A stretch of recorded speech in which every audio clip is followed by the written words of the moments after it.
तो बहुत हो गया बीफ और मटन। सिंपल सी आलू की स्टफिंग के साथ आज मैंने ये बहुत ही टेस्टी आलू के कुलचे तैयार किए हैं। और सबसे अच्छी बात तो ये है कि इसके लिए आपको ना ही ओवन की ज़रूरत है और ना ही ईस्ट का इस्तेमाल होगा।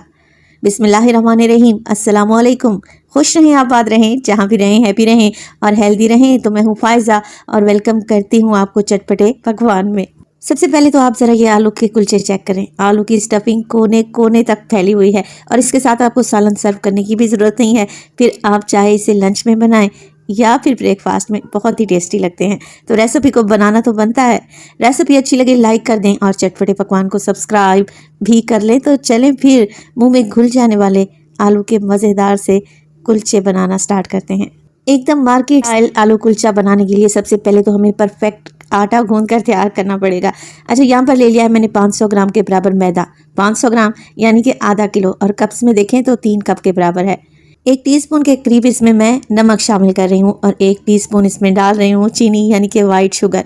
अच्छा, मिक्स कर लें दोनों चीज़ों को। मैंने चीनी को एज इट इज़ ही डाल दिया है, आप चाहें तो इसका पाउडर बनाकर भी डाल सकते हैं। जैसा कि मैं कुलचे बनाने के लिए मैदे का इस्तेमाल कर रही हूँ ना, आप लोग यहाँ पर फाइन आटा भी ले सकते हैं। और आप ऐसा कर सकते हैं कि आधा मैदा ले लें, आधा गंदम का आटा ले लें, तब भी रेसिपी परफेक्ट बनेगी इंशाल्लाह ताला। अब देखिए, यहाँ पर आधा कप के करीब मैं दही का इस्तेमाल कर रही हूँ। और ध्यान देने वाली बात यह है कि दही रूम टेम्परेचर पे होना चाहिए। फ्रिज का दही बिल्कुल भी इस्तेमाल नहीं करेंगे। अगर फ्रिज का दही इस्तेमाल किया तो फिर ये कुलचे फूलेंगे नहीं। अच्छा, दही के ऊपर मैंने डाल दिया है 1 टीस्पून भर के, देख रहे हैं ना, चम्मच भर के बेकिंग पाउडर। केक बनाने के लिए जो बेकिंग पाउडर इस्तेमाल किया जाता है ना, बस वही ऐड कर दिया है।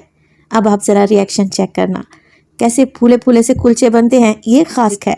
यहाँ पर वीडियो को थोड़ा सा मैंने जूम कर दिया है ताकि आपको क्लियरली नज़र आ सके दही और बेकिंग पाउडर के रिएक्शन। 1/4 टीस्पून के करीब मैं इसमें मीठा सोडा भी ऐड कर रही हूँ। अच्छा, अब आप लोग पूछेंगे कि फ़ाइज़ा बेकिंग पाउडर में और मीठे सोडे में क्या फ़र्क है। अच्छा, मीठा सोडा वो है जब आप रात को चने भिगोते हैं ना, तो चने भिगोते वक्त जो डाला जाता है वो मीठा सोडा है, और केक को फुलाने के लिए जो इस्तेमाल किया जाता है वो बेकिंग पाउडर है। तो देखिए, यहाँ पर दही में दोनों चीज़ों को मिक्स कर लिया है मैंने। अब आप लोग ज़रा चेक करें कैसे बबल्स आ रहे हैं, और इन्हीं बबल्स की वजह से हमारे कुलचे फूले फूले से बनेंगे, वो भी बग़ैर ईस्ट के। मिक्स कर लें अच्छे तरीके से। दही में पहले मैदे को मिक्स करें और फिर थोड़ा थोड़ा पानी ऐड करते हुए आप लोगों ने सॉफ्ट सा आटा या डो गूंद कर तैयार कर लेनी है। मगर पहले दही में मिक्स करें ताकि आपको पता चले कि पानी की कितनी क्वांटिटी आटे में जाएगी। तो मेरी हमेशा से कोशिश रहती है कि छोटी छोटी सारी टेक्निक्स आप लोगों से शेयर करूं, ताकि आप लोग जब भी रेसिपी बनाएं एकदम परफेक्ट बने। मगर आप लोग क्या करते हैं, वीडियो ही स्किप करके देखते हैं, तो वीडियो का ड्यूरेशन ही डाउन आता है। प्लीज़ ऐसा ना किया करें।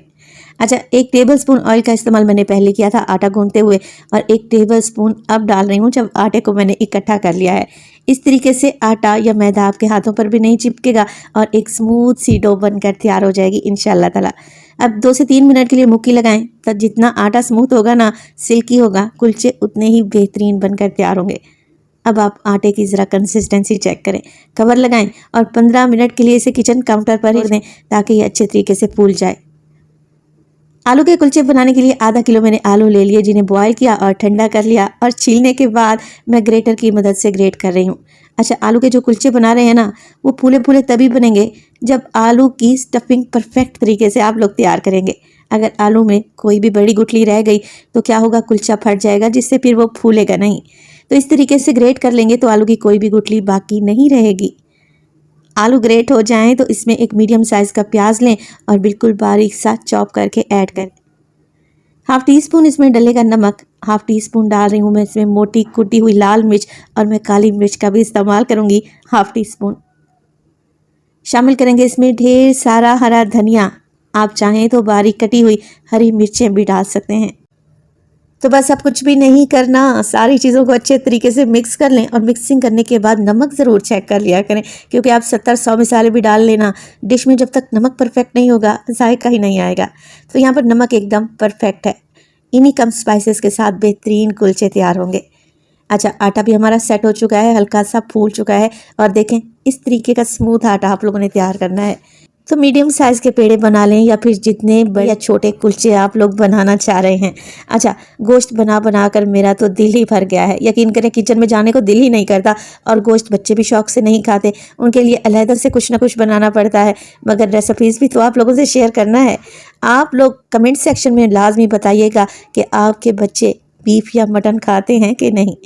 अच्छा, यहाँ पर मैंने एक पेड़ा उठा लिया है, बाकी के पेड़ों को ढाँप कर रख दिया है। अब यहाँ पर एक पेड़ा उठाएं और हाथों की मदद से इस तरीके से कटोरी बना लें।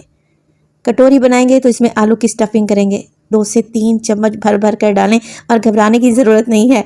आलू की स्टफिंग बिल्कुल भी बाहर नहीं निकलेगी। और इसी स्टेज पर अगर तो रेसिपी आप लोगों को ज़रा सी भी अच्छी लग रही हो, रेसिपी को लाइक कर दिया करें और चटपटे पकवान को सब्सक्राइब भी कर लें। आप सब लोगों का बेहद शुक्रिया। तो स्टफिंग को मैंने फिल कर दिया है पेड़े के अंदर। हल्के हाथों से इसे आराम से बेल लें, ज़ोर आजमाई करने की ज़रूरत नहीं है। आप बेलन का भी इस्तेमाल कर सकते हैं। कुलचा बिल्कुल भी नहीं फटेगा इंशाअल्लाह ताला। बस मीडियम साइज़ का कुलचा बनाएं, बहुत ज़्यादा पतला करने की ज़रूरत नहीं है।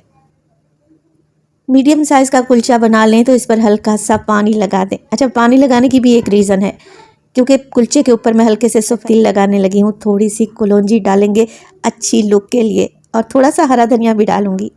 तो अगर पानी लगाए बगैर ही ये चीज़ें कुलचे पर लगा देंगे तो ये चिपकेंगी नहीं, और जब आप कुलचा पकाने लगेंगे तो ये निकल जाएंगी। इसलिए हल्का सा पानी लगाएं और एक दफ़ा दोबारा से बेलन घुमा दें। अब ये बिल्कुल भी बाहर नहीं निकलेंगी इंशाल्लाह ताला। अच्छा, कुलचा बनाने का भी एक ख़ास तरीका है। आप लोगों ने क्या करना है, फ्राइंग पैन या तवा ले लें और उस पर 2 से 3 टेबल स्पून घी नहीं पानी डालें। अच्छा, पानी आप लोगों ने उसी वक्त डालना है जब फ्राइंग पैन अच्छा खासा गर्म हो। जैसे ही बड़े बड़े से बबल्स पानी में आने लगेंगे, इस पर डाल देंगे कुलचा। क्योंकि ना ही हम ओवन का इस्तेमाल कर रहे हैं, ना ही तंदूर का, और हमें रिजल्ट भी परफेक्ट चाहिए, तो कुलचा तो इसी तरीके से तैयार होगा। अब पानी को मुकम्मल तौर पर ड्राई होने दें, कवर लगाकर छोड़ दें मीडियम टू लो फ्लेम पे। जैसे ही पानी ड्राई हो जाएगा, कुलचे की साइड को चेंज कर लें। तो दूसरी साइड से भी हल्का सा कच्चा पक्का ही इसे पकाना है। कुलचे को जब हम स्टीम में पकाएंगे ना, एकदम सॉफ्ट बनेगा, आपके मुंह में घुलता जाएगा। जब दूसरी साइड से भी कुलचा हल्का सा पक जाए, कलर चेंज कर ले, तो आप इस पर घी मक्खन भी लगा सकते हैं। बस हल्का सा ही ब्रश की मदद से लगा दें ताकि इस पर बेहतरीन कलर आए। स्पैचुला की मदद से इस तरीके से साइडों को प्रेस करेंगे ना, तो कुलचा फूलेगा, और एक एक कुलचा फूलेगा इंशाअल्लाह ताला। इस बात की तो मैं आपको गारंटी दूंगी। तो देखें, बेहतरीन सा कलर आ चुका है और लग रहा है ना ये टेस्टी। इस रेसिपी को आप ब्रेकफास्ट में बनाएं। बच्चों की छुट्टियां हैं, यकीन करें बच्चों के तो ये फेवरेट हो जाएंगे। तो माशाल्लाह से देखें, लग रहा है ना टेस्टी। आप ये मज़ेदार से आलू के कुलचे धनिया पुदीने की चटनी के साथ सर्व करें, यकीन करें खाकर मज़ा आ जाएगा। बच्चे तो बच्चे, बड़े भी पसंद करेंगे। एक दफ़ा इस रेसिपी को ट्राई ज़रूर करें। माशाल्लाह से बेहतरीन आलू के कुलचे बनकर तैयार हैं। आलू और आटा तो हर घर में मौजूद ही रहता है, तो आज ही इस रेसिपी को ट्राई करें और अपना फीडबैक देना हरगिज़ नहीं भूलिएगा। रेसिपी देखते देखते यहाँ तक पहुँच ही गए हैं, तो ज़रा आलू कुलचे की फाइनल लुक भी देखते जाएं। माशाल्लाह से आलू की स्टफिंग एक एक कोने तक फैली हुई है, और ये आलू के कुलचे ज़र्रा बराबर भी नहीं टूटेंगे और ना ही स्टफिंग बाहर निकलेगी। बेहतरीन आलू के कुलचे तैयार होंगे जो कि आपके मुंह में घुलते जाएंगे। रेसिपी बनाएं तो अपना फीडबैक लाजमी दीजिएगा। आपके एक प्यारे से कमेंट का मुझे इंतज़ार रहेगा।